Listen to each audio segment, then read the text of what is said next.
Okay जी, तो अब हम स्पेशल टेस्ट ऑफ हेयरिंग शुरू करते हैं, जिसके अंदर हम स्पेशली कोक्लियर पैथोलॉजीज को रीट्रो कोक्लियर पैथोलॉजी से डिफ्रेंशिएट कर रहे होंगे। मैंने जब आप लोगों को सेंसरी न्यूरल हेयरिंग लॉस की टाइप पढ़ाई थी तो मैंने आप लोगों को बताया था कि जो सेंसरी पार्ट था वो कोक्लिया से रिलेट कर रहा था, तो हम कह रहे थे कोक्लियर पैथोलॉजीज हैं, ठीक है। और न्यूरल पार्ट है वो दो डिवीजन कर रहे थे। अगर एट्थ नर्व का कोई मसला आ रहा है तो उसको हम कह रहे थे कि ये हमारा जो इशू है रीट्रो कोक्लियर पैथोलॉजीज का है, ठीक है, रीट्रो कोक्लियर पैथोलॉजीज है। अगर हमारा कोई जो एट नर्व से आगे नर्व्स निकल के हमारी जा रही हैं ऑडिटरी कोर्टेक्स के अंदर, ब्रेन के अंदर जा रही हैं, तो उसको हम कहते हैं कि सेंट्रल डेफनेस के साथ इसका रिलेशन है, ठीक है। तो ये जो दो डिसऑर्डर हैं, एक रीट्रो कोक्लियर और एक कोक्लियर, इसको डिफ्रेंशिएट करने के लिए हमारे स्पेशल टेस्ट बेसिकली बनाए गए हैं, ठीक है। सबसे पहले हम शुरू करते हैं कि रिक्रूटमेंट फिनोमेना क्या होता है। रिक्रूटमेंट फिनोमेना हमें देखा जाता है कि मिसाल के तौर पे अगर कोई पेशेंट डेफ है, ठीक है, और अगर उसको हम लो इंटेंसिटी साउंड दे रहे हैं उसको सुन ही नहीं रहा, ठीक है। अगर उसको हम थोड़ा सा बढ़ा के ना इंटेंसिटी थोड़ी सी ज़्यादा करते हैं, जब उसको साउंड देते हैं तो वो बहुत लाउडर सुनता है। वो कहता है जब मेरी तो बस बस हो गई, बहुत ज़्यादा साउंड है, इनटॉलरेबल है, बहुत ज़्यादा साउंड है। तो अगर थोड़ा और ज़्यादा साउंड दे देंगे, मीन्स कोई 60 तक चले जाएंगे, 60 डेसिबल तक या 40 डेसिबल तक जाएंगे उसके थ्रेशोल्ड से ज़्यादा, तो वो उसका स्टेबिलिटी रिफ्लेक्स इवन एक्टिवेट हो जाएगा। लेकिन ऐसा होना नहीं चाहिए कि वो 70 to 100 डेसिबल पे जाके होना चाहिए। तो ये केस रिक्रूटमेंट क्यों देखा जा रहा होता है, ये केस देखा जाता है कोक्लियर पैथोलॉजीज के अंदर। जो कोक्लियर पैथोलॉजी है इसके अंदर देखा जा रहा होता है। क्यों देखा जा रहा होता है, आप लोगों ने मीनियस डिजीज़ और ये प्रेस बाइक्योसिस आगे जाके पढ़ना है, जो कि एज रिलेटेड सेल्स डेथ हो रही होती है, जो हेयर सेल्स हैं, जो कि कोक्लिया के अंदर आपको स्ट्रक्चर मैंने पढ़ाया था। जब हम पूरा स्ट्रक्चर पढ़ रहे थे हम कह रहे थे कि सेंटर में एक बन रहा है स्ट्रक्चर, जिसको हम कह रहे थे कि ये हमारा है, हमारा स्केला मीडिया है, ठीक है। स्केला मीडिया के अंदर मैं आप लोगों को बताया था कि जो हमारे नीचे मेम्ब्रेन है इसको हम कह रहे थे कि ये हमारी बेजिलर मेम्ब्रेन है, ठीक है। बेजिलर मेम्ब्रेन थी, इसके ऊपर हमारे हेयर सेल्स प्रेजेंट थे, ठीक है। हेयर सेल ऐसे प्रेजेंट थे, आप लोगों को जब मैंने बताया उसके ऊपर टेक्टोरियल मेम्ब्रेन है, फिर हेयर सेल के ऊपर हेयर प्रेजेंट है। जब ये टेक्टोरियल मेम्ब्रेन हेयर सेल्स के साथ मूव करती है तो फिर एक्शन पोटेंशियल जनरेट हो रहा होता था। बेसिकली इस डिसऑर्डर के अंदर क्या होता है, मीनियस डिजीज और जो प्रेसबाइकोसिस जो कि हम आगे जाके पढ़ेंगे, इसके अंदर हमारी सेल्स डेथ हो रही होती है। जो हेयर सेल्स है ना उनकी डेथ हो रही होती है। मिसाल के तौर पर अगर हमारे ये सेल्स थे, ठीक है, सारे हेयर सेल्स थे, इनके ऊपर हेयर प्रेजेंट थे, ये सारे डिस्ट्रॉय हो चुके हैं। लेकिन उसके बाद एक पैच आता है सेल्स का, वो नॉर्मल होता है, ठीक है, ये हमारा नॉर्मल सेल्स है। उसके बाद फिर एक पैच आएगा, वो भी डिजीज होंगे, वो भी टूटे फूटे होंगे सेल, हम कहेंगे ये भी टूटे फूटे हैं, ये भी टूटे फूटे, लेकिन थोड़े से बीच में सेल ठीक है, ठीक है। जैसे ही हमारा साउंड आएगा, मिसाल के तौर पे हमने थोड़ा डेसिबल बढ़ा के साउंड दिया, लो डेसिबल सुनेंगे नहीं, एक तो हमारे सेल डिस्ट्रॉयड है, ठीक है। थोड़ा साउंड बढ़ा के दिया तो अचानक से जब साउंड आएगा उसको सेल्स मिलेंगे तो एक तरह का अडाप्टेशन रिस्पॉन्स होगा, समझेगा कि अब तो थोड़े बहुत जो सेल हैं इसको चाहिए वर्क करें, साउंड बहुत ज़्यादा है तो हमें साउंड बढ़ा कर कान को देना चाहिए। तो एक अचानक से ही ऐसा साउंड प्रोड्यूस होगा जो कि पेशेंट को वेरी लाउड लगेगा, क्योंकि बहुत ही ज़्यादा लाउड है। हालांकि वो साउंड इतना लाउड नहीं है, वो नॉर्मल पेशेंट के लिए बिल्कुल नॉर्मल सा साउंड है। अगर बहुत ज़्यादा होगा भी स्टेबिलिटी रिफ्लेक्स एक्टिवेट करके तो पेशेंट नॉर्मल हो जाएगा। लेकिन इसके अंदर ये दोनों चीज़ें नहीं हो रही होंगी। एक तो साउंड उसको बहुत ज़्यादा सुन रहा होगा जो नॉर्मल साउंड है, जो एक पेशेंट के लिए नॉर्मल साउंड है, एक इंसान के लिए नॉर्मल साउंड है, लेकिन इसके लिए बहुत ही ज़्यादा हो जाएगा। ना इसको लो इंटेंसिटी सुन रही है, ना ज़्यादा इंटेंसिटी सुन रही है, तो इसके लिए जो हेयरिंग एड वगैरह लगाने वो भी बड़े मुश्किल हो जाते हैं। तो अब हम देखते हैं कि ना हमने जो कोक्लियर पैथोलॉजीज़ हैं जो रिक्रूटमेंट फिनोमेना पे डिपेंड कर रही होंगी, और रेट्रो कोक्लियर पैथोलॉजीज़ को कैसे डिफ्रेंशिएट करना है। सबसे पहला टेस्ट आ जाएगा हमारा अल्टरनेट बाईओरल और लाउडनेस बैलेंस टेस्ट होगा।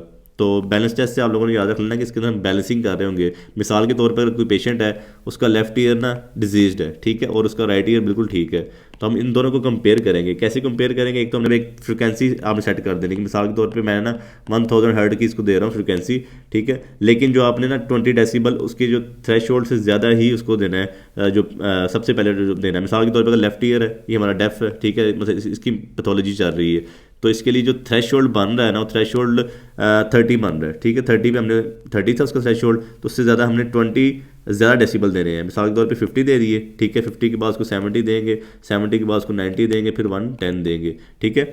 और राइट ईयर के लिए तो आप लोगों को पता है कि उसका थ्रेशोल्ड होगा वो तो नॉर्मली होगा, लेकिन हमने साउंड बिल्कुल इसके जैसे देना होगा जैसा इस कान में दे रहे हैं, ऐसा लेफ्ट में दे रहे हैं वैसे राइट में देंगे हम। 30 देंगे, 50 देंगे, 70 देंगे, 90 देंगे, 110 देंगे, ठीक है, बिल्कुल ऐसे साउंड देंगे। अब हमने देखना है कि इसके अंदर लोडनेस कब देखी जाएगी सेम। मिसाल के तौर पे अगर हम राइट ईयर को दे रहे हैं तो राइट ईयर के अंदर लोडनेस तो नहीं देखी जाएगी ना, वो तो नॉर्मल ईयर है, वो तो पहले 30 पे भी ठीक सुनेगा, 50 पे भी ठीक सुनेगा, ठीक है, 70 पे भी ठीक सुनेगा, लेकिन वो 90 100 पे जाएगा, 110 पे जाएगा तो उसके लिए वो भी ज़्यादा हो जाएगा। तो वो अपना स्टेबिलिटी रिफ्लेक्स एक्टिवेट करके कुछ साउंड वेव्स को ज़ाया करने की कोशिश करेगा। लेकिन एट द एंड मिसाल के तौर पर अगर हम पहले देख रहे हैं तो इसके अंदर लोडनेस बहुत ज़्यादा देखी जा रही होगी, तो इसकी जो लोडनेस होगी वो इसकी जाके 70 पे मैच कर रही होगी, इसकी 70 वाली 110 पे मैच कर रही होगी। ठीक है, एट द एंड एक रिजल्ट आएगा, ये मैं सिर्फ आपको फॉर एग्जांपल बता रहा हूँ कि एक एट द एंड रिजल्ट आएगा कि मतलब एक इंटेंसिटी आएगी जिसके ऊपर दोनों की मैच हो जाएगी। तो हमें पता चल जाएगा कि मतलब इसके अंदर ना हमारा मसले मसाइल चल रहे हैं लेफ्ट ईयर के अंदर, और कितने चल रहे हैं कि पार्शियल रिक्रूटमेंट फ्रॉमना देखने को मिल रहा है या फिर कंप्लीट रिक्रूटमेंट फ्रॉमना देखने को मिल रहा है कि कंप्लीट लेयन हो चुकी हुई है या पार्शियल लेयन है हमारे कोकलिया की। ठीक है, वहाँ से हम बस ये अंदाज़ा लगाने के लिए होता है, सिर्फ हम कंपेयर कर रहे होते हैं एक डिजीज ईयर को और एक जो कि फाइन ईयर होता है, जो नॉर्मल ईयर होता है, उसके साथ हम कंपेयर कर रहे होते हैं इस टेस्ट के अंदर। उसके बाद हमें जाना है शॉर्ट इंक्रीमेंट सेंसिटिविटी इंडेक्स, जिसको हम सीसी टेस्ट कह रहे होते हैं। ये हमारा सेकंड टेस्ट है। ये टेस्ट ना इस प्रिंसिपल पे वर्क कर रहा होता है, जो कोक्लियर पैथोलॉजीज के पेशेंट होते हैं ना, ठीक है, अगर उनको हम प्योर टोन दे रहे हैं, प्योर टोन मैंने आप लोगों को बताया था जब हम प्योर टोन ऑडियोमेट्री पढ़ रहे थे कि जो जिनके क्लस्टर सेम होते हैं, जिनके दरमियान गैप सेम होता है, ठीक है, और हम प्योर टोन एक पेशेंट को दे रहे हैं और उसकी इंटेंसिटी में बिल्कुल 1 डेसिबल का भी चेंज आते हैं, मतलब 1 डेसिबल का हमने चेंज किया है, तो वो उनको पता चल जाएगा कि यहाँ पर इंटेंसिटी चेंज हुई है, जो कोक्लियर पैथोलॉजी के पेशेंट होंगे। लेकिन अगर कोई नॉर्मल बंदा होगा या कोई रिट्रो कोक्लियर पैथोलॉजी का पेशेंट होगा या कंडक्टिव पैथोलॉजी का पेशेंट होगा, उसको नहीं पता चलेगा कि एक डेसिबल का चेंज आया है। तो लेकिन ये कोक्लियर पैथोलॉजी के पेशेंट को पता चल जाएगा, इस वजह से हम ये टेस्ट यूज़ कर रहे होंगे कि इसको डिफ्रेंशिएट करने के लिए रिट्रो कोक्लियर पैथोलॉजी के साथ। इसके अंदर ना हम जो रिट्रो का पेशेंट होगा उसका जो थ्रेश होल्ड होगा ना, उसे 20 डेसिबल का ज़्यादा साउंड देना है हमने, ठीक है, और वो 2 मिनट के लिए हमने दे के रखना है, और तकरीबन हर 5 सेकंड के बाद ना हमने 1 डेसिबल चेंज करते रहना है कि 1 डेसिबल साउंड इंक्रीज़ करते जाना जो प्योर टोन का है। ठीक है, उसको 20 ब्लिप्स देखने को मिलेंगी, जो पेशेंट होगा ना जो रिट्रो कोक्लियर पैथोलॉजी का, उसको 20 ब्लिप्स देखने को मिलेंगे और कहेगा 20 टाइम भाई आप लोगों ने साउंड इंक्रीज़ किया था।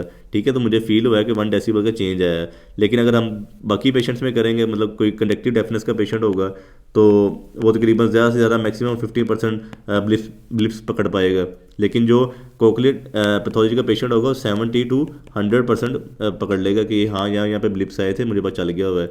और उसके अलावा जो कोई और पेशेंट होगा जो कि होंगे सेंट्रल डेफनेस के, ठीक है, वो 0 to even 20% सिर्फ पकड़ पाएंगे। लेकिन जो कोक्लियर पैथोलॉजी का वो इतना ज़्यादा मार्जिन देख सकता है। वो क्यों देख रहा होगा आपको पता, थोड़े से तो सेल हैं उसके जो काम कर रहे हैं, ठीक है, थोड़े से सेल वर्क कर रहे हैं और उनको छोटा मोटा भी चेंज आता है तो वो उसी टाइम पकड़ के तो आपको पता लाउड साउंड दे रहे होंगे। थ्रेशोल्ड से तो हम साउंड ज़्यादा ही दे रहे हैं ना, तो उसके लिए तो वो साउंड लाउड ही होगा। हल्की फुल्की चेंजिंग भी आएगी, छोटा मोटा जो 1 डेसिबल का चेंज ला रहे हैं तो उसको सुन रहा होगा, लेकिन बाकी पेशेंट्स को नहीं सुन पाएगा। उसके बाद हमारा आ जाएगा थ्रेशोल्ड डिके टेस्ट, जो कि हमारा बेस कर रहा होगा रिट्रो कोक्लियर लेयन के ऊपर। अब हम रिट्रो कोक्लियर लेयन को कोक्लियर लेयन से डिफरेंशिएट कर रहे होंगे। इसके अंदर ये हो रहा होता है कि इसका बेसिकली प्रिंसिपल ये होता है कि अगर कोई नॉर्मल पर्सन है, ठीक है, नॉर्मल पर्सन, उसको अगर 60 सेकंड्स के लिए कोई साउंड दोगे ना तो वो इजीली सुन लेगा, बता देगा कि हाँ मैं 60 सेकंड तक साउंड सुनता रहा हूँ, आपने ये बोला है, ये ट्यून्स आई थी, ठीक है। लेकिन जो रिट्रो कोक्लियर का पेशेंट होगा उसको आपको पता है उसकी नर्व फटीग्ड हो जाएंगी, तो वो कोई भी साउंड मतलब 60 सेकंड से पहले ही स्टॉप कर देगा कि हाँ मुझे अब सुनना बंद हो गया था। वो हो सकता है कोई 40 सेकंड पे सुनना बंद हो जाए क्योंकि उसकी नर्व फटीग हो चुकी थी, या फिर 50 सेकंड पे बंद हो जाए, ठीक है। तो उस टेस्ट में हम ये कर रहे होंगे, हमने सबसे पहले एक 4000 की फ्रिक्वेंसी सेट करनी है, ठीक है। फ्रिक्वेंसी सेट करके उसके बाद हमने 5 डेसिबल तकरीबन उसको ना साउंड ज़्यादा देना है, मतलब कि उसकी थ्रेशोल्ड से ज़्यादा देना है जो रिट्रो कोक्लियर का पेशेंट होगा, ठीक है। फिर उसको बोलना है कि आपने ना 60 सेकंड तक ये साउंड सुनना है। 60 सेकंड अगर वो सुन लेगा तो ठीक है, नहीं तो हमने 5 डेसिबल दोबारा इंक्रीज़ करने हैं। अगर नहीं सुना फिर 5 डेसिबल इंक्रीज़ करते जाओ, 5 5 5 5 करते जाना आप लोगों ने, ठीक है, 5 5 करते जाएंगे। एट द एंड अगर वो सुन लेगा, ठीक है, तो फिर हम देखेंगे कि ये जो हमने 5 5 डेसिबल इंक्रीज़ किए थे क्या ये 25 डेसिबल से ज़्यादा बने हैं कि नहीं बने। अगर तो 25 डेसिबल से ज़्यादा बनेंगे तो ये डायग्नोस्टिक है रिट्रो कोक्लियर लेयन का। अगर 25 डेसिबल से कम होंगे तो कोई और मसला चल सकता है। और इवन ऐसा भी हो सकता है कि कोई ऐसी इंटेंसिटी आए ना कि वो 60 सेकंड तक सुन सके, तो हमें पता चल जाएगा कि रिट्रो कोक्लियर का ही पेशेंट है।